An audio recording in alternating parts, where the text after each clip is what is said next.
This year, Vivo X300 Pro have native lighting and shadows have been added, adding a lot of fun.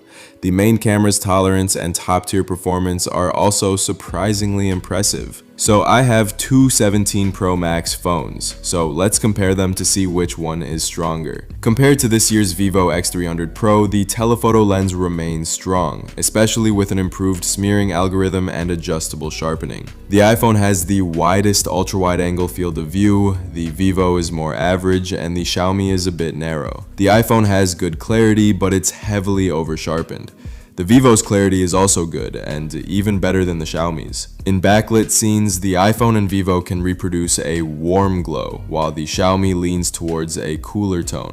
In terms of detail, the iPhone and Vivo are similar, with the Xiaomi overexposing highlights. In low-light scenes, the Vivo has the best color rendering and the best clarity of the three phones.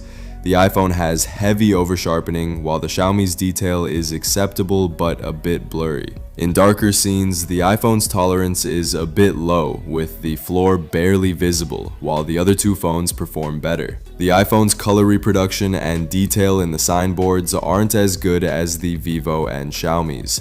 However, in terms of clarity, the Vivo still holds a slight advantage over the Xiaomi. The iPhone and Vivo's main camera have similar tolerances, with the Xiaomi slightly lagging behind. In terms of detail, the iPhone suffers from the most over-sharpening, while the difference between the Vivo and Xiaomi is not significant. In this backlit scene, the iPhone and Vivo still perform better, while the Xiaomi still tends to be a bit cooler. In terms of detail, the iPhone and Vivo perform quite well. The Xiaomi's highlights are slightly overexposed, with detail largely lost, but it manages to make up for it in the shadows. The Vivo color reproduction of the main car is the most accurate. The Xiaomi's clarity is good, but highlights struggle. The iPhone's clarity is the best, but over-sharpening is a bit noticeable. The Vivo's clarity is acceptable and the image looks more natural. As for night scenes, the three phones produce similar results. However, in the light sign, the iPhone still struggles to reproduce the red. The Vivo and Xiaomi are relatively better, though the Xiaomi still has a slight overexposure in highlights. The iPhone performs best with the main camera at 2x magnification, achieving the highest clarity, followed by the Vivo with the Xiaomi lagging slightly behind. In this scene, the iPhone and Vivo still perform relatively well, and the Xiaomi's overexposure in highlights has been reduced slightly, making it acceptable. The iPhone and Vivo's visuals are very similar, with the Xiaomi still struggling with highlight suppression. Details remain similar, though the iPhone's sharpness is a bit stronger. In this scene, the iPhone finally accurately reproduces the red, and clarity is similar across all three phones. The Vivo uses a Periscope telephoto zoom at 3.5x, while the other two use cropped main cameras. Therefore, the Vivo's clarity is a level ahead of the other two. The iPhone zooms to 4x, the Xiaomi zooms to 5x, also with the Periscope telephoto zoom enabled, and the Vivo also zooms to 5x. As you can see, the iPhone and Vivo maintain excellent clarity,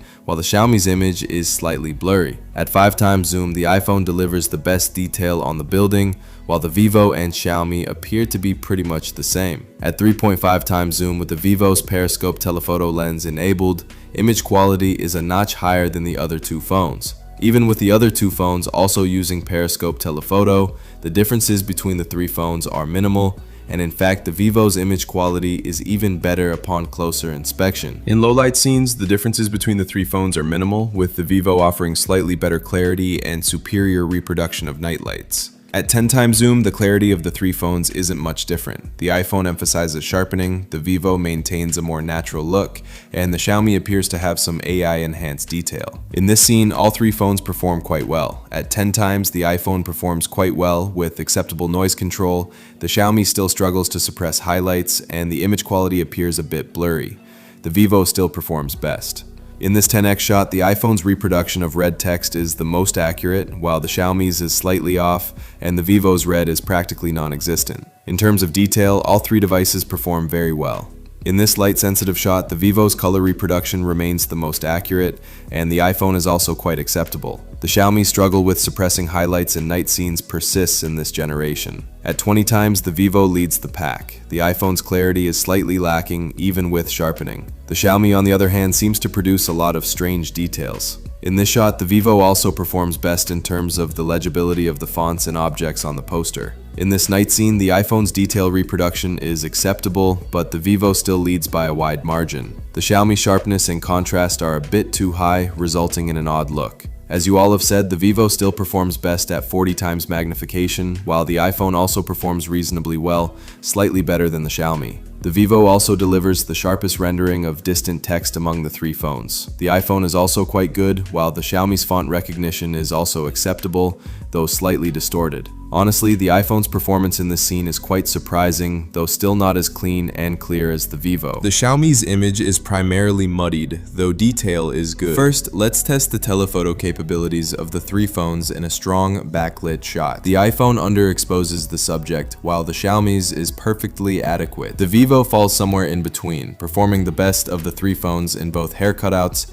and subject detail. The 2x magnification portrait test tests the capabilities of the main camera. Overall, all three phones perform well, with good detail, but the iPhone suffers from a bit of heavy noise and over-sharpening. The Xiaomi's overall color tone is good, but its cutout detail is still inferior to the Vivo's. This photo, taken with the iPhone, looks quite dark, while the Vivo and Xiaomi perform quite well. The visual quality of this photo is probably closer to that of the iPhone and Vivo, while the Xiaomi's photo has a Japanese-style filter applied. The iPhone's detail is decent, but the Vivo still performs best in terms of cutout detail and detail. The Xiaomi's overall image seems a bit over-smoothed, resulting in a significant loss of detail. Xiaomi tends to over-smooth faces, making them appear more white. The Vivo's image looks more natural, while the iPhone's has a slightly yellowish cast. Furthermore, the Vivo performs the best among the three phones in terms of beauty, while the Xiaomi's is quite overdone. The iPhone sharpens the image instead of beautifying it,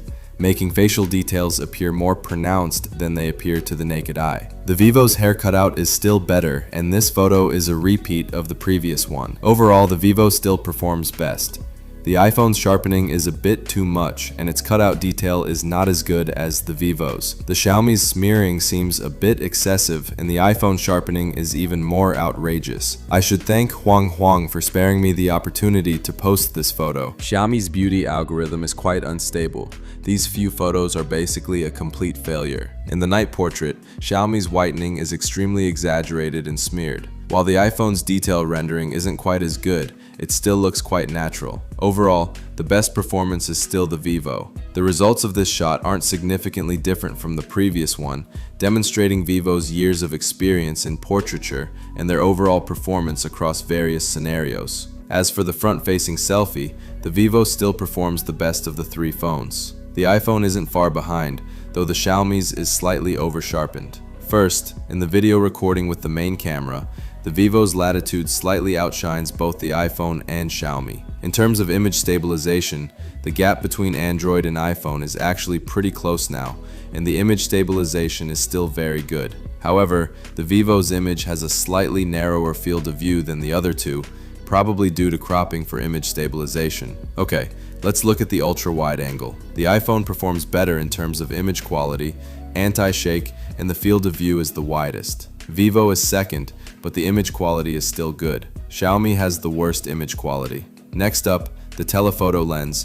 Vivo's image quality and stability are better. Xiaomi's 5x zoom gives it the worst anti-shake performance, but clarity is acceptable. The iPhone, with its 4x zoom, is only slightly better than Xiaomi's, but image quality still falls short of Vivo's. Moving to the front camera, the iPhone has the widest field of view, while the Vivo and Xiaomi's are similar. Image quality isn't much different between the three phones, and the image stabilization is generally acceptable. All are quite good. First up is 4K 60 frames per second cinematic portrait recording, a feature the Xiaomi doesn't offer, while the iPhone only offers 4K 30 frames per second. Judging by the image quality, the smoothness of 30 frames per second and 60 frames per second is noticeable. Furthermore, the Vivo supports 4K 120 FPS log mode, supporting both blocking and telephoto, giving video creators greater creative freedom. While 4K 120 frames per second log recording is also supported, it requires third-party software or an external hard drive, which can be quite cumbersome. The Vivo also allows for LUT restoration directly from the camera roll, which is very convenient. A new feature called Tear Off is also quite interesting. The resulting photos have a nostalgic feel, especially when using the flash. The effect is excellent with minimal processing artifacts and a slight tint. Everyone has adopted the light photo feature by now, and the benefits are obvious. With the ability to preserve a moving video while taking a photo, Vivo has taken it a step further. Even light photo now features magical erasers, just like the photo eraser entry. Simply circle the target and it will automatically erase it frame by frame, which is quite effective. And now when shooting 4K video, you can even select a small section in the middle and convert it into a light photo, making it very convenient for splitting. Both the Vivo X300 and X300 Pro support teleconverters, a welcome addition to the Ultra lineup. I think Vivo is quite fast and this setup looks powerful. After using it for a while, I'd like to share a quick comparison. At high magnification, photos taken with the teleconverter have a more optical quality, both in terms of blur, clarity, and image quality. The X300 Pro, equipped with the Dimensity 9000 design, hasn't undergone any major changes, but the details are still very well polished. The double-sided pure glass metal middle frame has a slightly rounded transition, and the back is made of velvet glass, which is plain and fingerprint resistant and is less than 8mm thick. The metal ring that you rub in your hand can reduce the visual bulge. The overall texture can be assured, and the refinement is still in place.